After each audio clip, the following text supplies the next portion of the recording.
እና የቴዲ አፍሮን ስቱዲዮ የሚቀጥለውን ስራ ሁሉ ሳይቀር ዘርፈው ሄደዋል። የሌባ መንግስት ማሰር አይሰለቸው፣ መስረቅ ስፒከር የሚሰርቅ መንግስት ጣን። ነገር ግን ሰው እየሞተ ነው። እኔ ሰው መሞቱን ክጄ አላቅም። አዲስ አበባ ተሰርቷል። የስ መሀል አዲስ አበባ ኤርፖርቱ መሀል የሚታየው አካባቢ የስራ ለውጥ አለ። ኮልፌ እንደ ድሮ እንደዋን መሳለሚያ ምንም ያው ነው። መሀሉን የሰሩት መሀሉ የውጭ ዜጋ ወጥቶ የሚገባበትን ነው። እና የቴዲ አፍሮን ስቱዲዮ የሚቀጥለውን ስራ ሁሉ ሳይቀር ዘርፈው ሄደዋል። የሌባ መንግስት ማሰር አይሰለቸው፣ መስረቅ ስፒከር የሚሰርቅ መንግስት እንዴ! ላፕቶፕ የሚሰርቅ መንግስት እንዴ! ምን ማለት ነው? የቀራቸው ቴዲን ማሰር ነው። ለምን ዘፈንክ ብለው ቀጥታ ሊያስሩት የቀራቸው ነገር የለም። በወያኔ ጊዜ በመኪና ሰው ገይተሃል ብለው በውሸት እንትን 1-2 ዓመት አስረው ተከራክሮ ወጣ። እሱ እንደሆነ እስር የሚገርመው ልጅ አይደለም፣ ምንም የሚገርመው ልጅ አይደለም። ግን እንደዚህ ጥጋብ ኢትዮጵያ መግባት ለምን በአፍጢሟ አትተከልም? እኛ ለቴዲ ድምፅ እንሆነዋለን እንዴ? ምን ማለት ነው? ስቱዲዮ የሚሰብር መንግስት። አረ የውጭ ሀገር እንዳይሰሙን አይደለም፣ ውጭ ሀገር አፍሪካ እነ ኬንያ ምናምን ቢሰሙ በሳቅ ነው የሚሞቱት። ዘፈን አወጣ ተብሎ የሚታሰርበት ጊዜ ማን ያስገባሽ?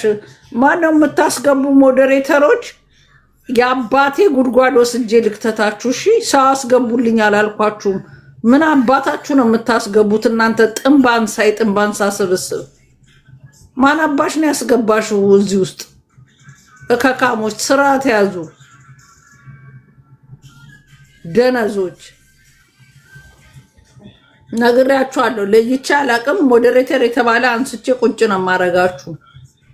ምድረ ለሃጫም ማለት ነው። አታርፉ። ትናንት አስገባችሁ፣ ዝም አልኳችሁ። ዛሬ ልደግሙት ነው። አንታራሙላ አርፋችሁ ቁጭ በሉ። ሌላው የቴዲ አፍሮን እንግዲህ እንትና ዘሃበሻ ውሸት ያወራ አፍሮ ስቱዲዮ መሰበሩ ተሰማም። ታጣቂዎች ሰብሮ በመግባት ሙሉ ንብረቶችን ይዘው እንደሄዱ ምንጮች አረጋግጠዋል። የቴዲ አፍሮ ስቱዲዮ በአዲስ አበባ ሲኤምሲ አካባቢ አዲሱ የኮንቬንሽን ህንፃ አካባቢ የሚገኝ ሲሆን እዛም አቦጊዳም ስቱዲዮ ሀና አለ የሚል ቴዲ እንደቢሮም እንደዚሁም ደግሞ አዳዲስ ስራዎችን ለመፍጠር የሚጠቀምበት ስቱዲዮ አለው።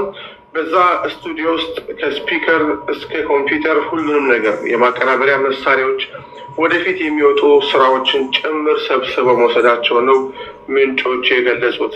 እንደ ምንጮቹ ገለጻ እነዚህ ታጣቂዎች የመንግስት ታርጋ ያለው መኪና መያዛቸውን እንደዚሁም ደግሞ የአንዳንዶችም የፌዴራል ፖሊስ ዩኒፎርም የለበሱ እንደሆነ የገለጹልን ምንጮቻችን ወደ ህንፃው ሲገቡ የህንፃውን ጥበቃ ደብድበው አቁስለውት እንደዚሁም ደግሞ የተለያዩ ጉዳቶችን አድርሰው ስቱዲዮን ሰብረው ገብተው ሁሉ ነገር እንደወሰዱ ነግረዋል።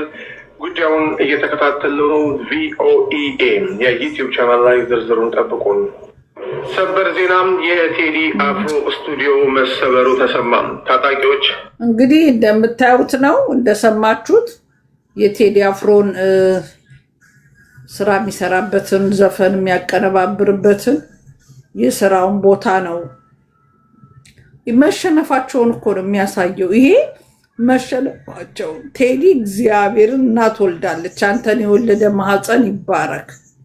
ያንተ እናት አንድ ወልዳ ቴዲ አፍሮ በዘፈኑ ብቻ መንግስት የሚያንበቀብቅ ወንድ ብያለሁ። ከወደድኩ በላይ ወደድኩ እግዚአብሔርን። አረ እናት ትውለድ እንዳንተ አይነት። በስመ አብ ወወልድ ወመንፈስ ቅዱስ። አይ አባ ገዳ ልጅ አይ አብይ አይ ኦሮሞ ብሎ ነበር። ራሱ እኮ አይ ኦሮሞ ብሏል። እና አሁን እንግዲህ እነዚህ የላካቸው እንትኖች ፖሊሶች ምን ብለው ነው አሁን ዘፈን አወጣህ ብለው ሰው በፈለገው ሊተረጉም ይችላል። ምን ብለው ነው አሁን ቴዲን አፍሮን ስቱዲዮ መስበር፣ ጓደኞቹን ማሰር፣ የስራ ባልደረቦቹን ማሰር? አይ ኦሮሞ አይ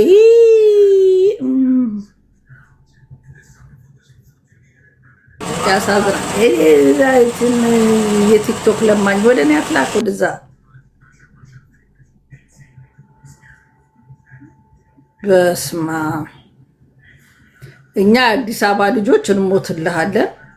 በሰላም አገሩ ምርጫ ይላል፣ ምርጫ ደርሷል ይላል። ከማጋ እንዲማረጥ ማን አብሮ የሚወዳደር አለ? አልፏል። በቃ ኦልሬዲ ምርጫ እኮ ከማጋ ሊወዳደር ነው። ትግራይ መሄድ አይችልም። አማራ ክልል ምንም ወፍ የለም። ከማጋ ነው የሚወዳደረው? ከማጋ ምርጫ አለ። አለፈ ብለው ቢያልፉት ይሻላል። ምርጫ ብሎ የሚያወጣውን ባጀት ለምን ለምስኪን ለተቸገረ አይሰጥም? እና በጣም የሚያሳዝን ደረጃ ላይ ነው የደረስነው። ኤኒዌይ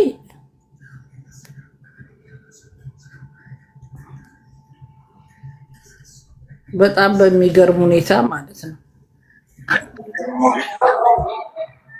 ሮሚ አቤት፣ እንዴት ነሽማ? እግዚአብሔር ይመስገን። ረሳሽኝ አይደል? አዎ ረሳሁሽ። ከኢየሩሳሌም። ኧረ ተይኝማ፣ እንረሳ። እንዴት ነሽ አለሽ? ቅድስት አለው ደግሞ የቴዲ ጉዳይ ሲመጣ መጣሁኝ እያልኩ። እንዴት ነሽ? አዎ እንግዲህ ይኸውልሽ ስቱዲዮውን ትናንት ጓደኛውን አሰሩ፣ ምክትል ማናጀሯን አሰሩ። አሁን ደግሞ ስቱዲዮውን ዛሬ ደግሞ ሰበሩት እና እቃውን ንብረቱን ወሰዱት። እውነት ለመናገር አሁን ነው አዲስ አበባ ልጅ ብቻ ሳይሆን የክፍለ ሀገር ልጅ በሙሉ እንደ አይን ብሌኑ ሊያዩ የሚገባ ነው። ቴዳ ከዚህ በፊት ያው በስርዓቱ ጥርስ የገባ ውስዋስ ውስጥ ግባና ና ጦርነት ጎስም በሚለው ነው። ታስታውሽ ከሆነ የትግራይ ጦርነት እንደውም ማዲንጎ ጦርነት ለምን አላገዝከንም ብለው እኮ ታስታውሽ ከሆነ እንደውም አንድ የቅርብ ሰው አለ የቲዲዚ ፕሮሞተር የሚያመጣው ልጅ እና ምንድነው ያለው የማን ነው የማዲንጎ ነፍሱን ይማር የእሱ ለቅሶ ዕለት እሱን እግሩን ተከትሎ ነበረ ይሄ አውሬ የሄደው ለቅሶ ማለት ነው። ከዛ በመጥስፈት ያው እንደተረዳም ቴዳ ወታ ወደ ቤቱ ይሄዳል። እዛ ሄዶ ነው እያመመው መጣ የሚለውን እንትን ያለ ማለት ነው። ሁሌም ቴዲ የህዝብ ልጅ ነው፣ የማንም ልጅ አይደለም። ስለዚህ እነኚህ ሰዎች እኔ ምንድን ነው ፍላጎታቸው አላውቅም። ያኔም እስክንድርን በታንክ እንገጥማለን ነበር ያለው ካስታውሽ በአዲስ አበባ ጉዳይ ላይ እና የተንበጫበጨለት ያለቀለት ስርዓት የገማ ህዝብ እንዲህ ያለቀ አበባ እየተከለ ህዝብ እየነቀለ ሰው ባለው ነው የሚናገረው። ይሄ ልጅ ነፍጥ አላነሳም። በቃ የተሰማውን ህመም ነው የተናገረው። የህዝብ ድምፅ ነው የሆነው። የከሌ እንኳን አላለም። አንድነት እንዴት ሊያስፈራ ይችላል? ህብረት እንፍጠር ብሎ ማለት ምንድነው ስህተቱ? እኔ እኮ ደጋግሜ ሰማው። የሆነ ዘር ላይ ወስደው ሊለጥፉት ይፈልጋሉ። ቴዲ ኢትዮጵያዊ ነው። እኔ ቴዲ ውስጥ ያለችው ኢትዮጵያ ሁሉም የሚናፍቃት ኢትዮጵያ ናት ብዬ ነው የማስበው ከነኚህ ከካድሬዎቻቸው ውጪ። እና ያው ደግሞ በጥንቆላ ላይ 7 ዓመት እናቴ ጠብቆላልኛለች ስለሚል እግዚአብሔር ይንቀልልን ብቻ። ይሄንን ነገር ሮምዬኛ ህወሓቶችን ስንታገል ያኔ ብዙ ዋጋ ከፍለናል። ዛሬ ደግሞ ይሄንን የልጆቹ አምላክ ያድነው። እውነቴን ነው። እንደማንኛውም አርቲስት እኮ ሆዳም ሆኖ መኖር ይችል ነበር። ግን ያው መልካም እናት አሳድገዋለች፣ ጥሩ እናት ወልደዋለች። ፍጹም ኢትዮጵያዊ ነው እና እግዚአብሔር የዚህ ሁሉ ህዝብ እንባ እሱን ይጠብቃል ብዬ አምናለሁ። በተረፈ እኛም አንላቀቅም። ያ ሙሉ የሸገር ልጅ ሆነ ኢትዮጵያ ውስጥ በደሉ ያልደረ እኔ እኮ ኦሮሞ ሆነው እኮ ጠቅሟቸው እኮ እነሱ ለሱ ቢደግፉ አይቆጭም። ከአማራው ባላነሰ ኦሮሞ በየክልሉ ይሞታል። ገባሽ? ሸኔ የሚባሉት እያፈኑ የስንት በቅርብ እንኳን የ5 ልጆች አባት ባለስልጣን ቤቱ በር ላይ ነው የተደፋው። እርስ በርሳቸው እኮ ይገዳደላሉ። ምንም ለኦሮሞ የጠቀመው ነገር የለም። እንደምታያት አንድ ፍሬ ቀነኒም ባሏ ገሏት፣ ይኸው በይፋ ገዳይ ወጥቶ እንደፈለገ እንዲዝናና አድርገውታል። ኦሮሞዎች ገሎ በቀደም ማን ነው የሚባለው ሯጩ ደግሞ በመኪናው 2 ሰው ገጭቶ ጭራሽ ሲፎክር ሽጉጥ ሲያወጣ ነበር። እንደዚህ አይነት ኢትዮጵያ ዝም ብለን እንድናይ ኦሮሞ ከሆነ ገሎ ይግባ፣ በመኪናም ገጭቶ የማይነካ ኦሮሞ ይኑር። እንደዛ ማንም እሺ ብሎ የሚቀመጥ የለም። የራሳቸው ልጅ ናት ቀነኒም ብትሆን የነሱ ልጅ ሆና ለአንድ ቀንም ለኢትዮጵያ ምንም ያደረገችው የለም። የነሱን አድቨርት ነው የምታደርገው። ግን እንደ ኢትዮጵያዊ አሞን ድምፅ ሆነናታል። ነገር ግን ተፈቶ ግማሻቸው እኩል ተከፋፍለው ዚህም በል አንዱ ዓለም የኛ እኮ ነው ዚህም ይበል ቢገላትም ዚህም ይበል አንዴ ሞታለች ብለው ዝም አስባሉ። እኛም የራሳችሁ ጉዳይ ብለን ተው ነው። ቢኮዝ እኛ የምንችለውን ድምፅ ሆነናታል። ምን እንዳሉ እኛ ልጅቷን አንጥተን ስንፖስት አይመለከታችሁም፣ የአማራ ጉዳይ አይደለም የማን ጉዳይ አይደለም እያሉ እሪ ሲሉብን እናትና አባትየው አፈር ለብሰው ጥቁር ለብሰው ሙሉ ኢትዮጵያዊ ድረሱልኝ አሉ። ቢቸግራቸው ለምን ኦሮሞ ሆኖ በዚህ መልኩ እበደላለው? በኦሮሞ ስርዓት ያለ ደግሞ ቱቢዮንስ ከላይ አብይ ቢቀመጥ ያው የብሔር ብሔረሰቡ ውስጥ አለ። እኔ ኦሮሞ ነው እየገዛኝ ብዬ አላምንም። የብሔር ብሔረሰብ አለ። ግን እንደ ቶፕ የሚቀመጡት ሰዎች ናቸው ይሄን ስለሚሰሩት። እንደነበረው ሁሉ ዛሬም ብልጽግና ነው። ለምን ወደ ራሳቸው እንደሚጎትቱት አይገባኝም። እኔ ራሱ እኛም ባለ ኦሮሞ ብለሽ ስትይ አልተበደለም እያሉሽ ነው። እንግዲህ እዚህ ጋር እኛ አይደለንም ያልነው ራሳቸው ናቸው ወጥተዋል። ኦሮሞዎች ንጹህ ኦሮሞዎች ወጥተው የሆነ ሴት አላየሁትም ስሙ እንጂ ወጥተው ጂጂ እንግዲህ በጂጂ አቅም እንኳን ጂጂ እንግዲህ በአማራ ጥላቻ የሰከረች ነበረች በፊት። አሁን ግን ልብ ገዝታ ኖ ይሄ እኛንም ይመለከተናል። ለማ መገርሳ የት ነው ያለው? ጀዋር የት ነው ያለው? በቀለ ገርባ በእንትና ስርዓት በወያኔ ስርዓት የታገሉ አሁን እፎይ ብለው በመኖሪያቸው ጊዜ እየተሰደዱ ያሉትስ ለማ መገርሳ ከአብይ እኩል የምናውቀው የት እንደገባ ይታወቅ። ኦሮሞ አልቀበልም ያንን እንደመጣ እኔም አልቀበለውም እኮ ራሳቸው እኮ ነው የሚነግሩን። ገብቶሻል? ማማ ህዝቡ የኢትዮጵያ ህዝብ በሙሉ እየተበደለ ነው። የነሱ ግን አድርጉት እኛንን በቃ ባለጊዜ አይደለም። ባለጊዜ ካድሬ ነው ህዝብ። ምንም ባለጊዜ አያውቅም። ተግባብተናል ያሉ ይህንን የመጡበትን ማህበረሰብ ከሌላው ጋር ከማጣቆር ውጭ ምንም ነገር ላያመጡ የባስ ህዝቡ እንዲጠላ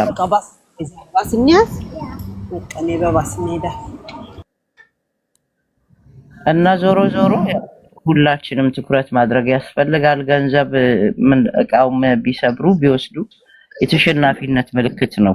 አንድ አርቲስት በዚህ ልክ ማንቀጥቀጥ ከቻለ ጀግና ነው። እናት ወልደዋለች እምነት ለህዝብ ከሚባል ሮሚ በዘመናችን ትልቅ ታሪክን ጽፎ ማለት ነው። ያሳፍራል። ስቱዲዮው ከሱ ያለውን ሰው በማሰር አንደኛቸውን ቀጥ ብለው በራን ኳክተው እንፈልጋለን፣ የዘፈንከው ዘፈን ሰድበህናል፣ ናውጣት ትታሰራለህ ብለው በግልጽ ቢያስሩት ይሻላቸዋል ዳር ከሚሉ። ዛማ ካደረጉ ያው ደግሞ ታውቂያለሽ የሌባ ገጣጣ በህዝብ ውስጥ ሌላ ነገር ሊያመጣ ነው። ስለዚህ ምንድነው ውሾቹን ነው የሚልኩት። ዞሮ ቴዲ ታሪክ የማይሽረው ድምጽ ሁሌም ከአንዴም 3-4 ጊዜ አውጥቷል። ህዝብ መንግስትን በማቃወም የሚደረጉ ህዝብ ላይ የሚደረጉ በደሎች መቆም አለባቸው የሚል ማለት ነውና የነሱ ሲሆን የሚሆንበት ሌላው ሲናገር ደግሞ እርኩስ የሚሆንበት ነገር ነው ሊገባኝ የማይችለው። ዘፈን እንዳሰሙ ከለከለ ዳስጣለም በተለይ እንዳሰሙ ተብሏል አሉ። እንግዲህ ዳስ አስጥሏል። በወዳጆቹም በጠላቶቹም በኩል ዳስ አስጥሏል። አይዞን።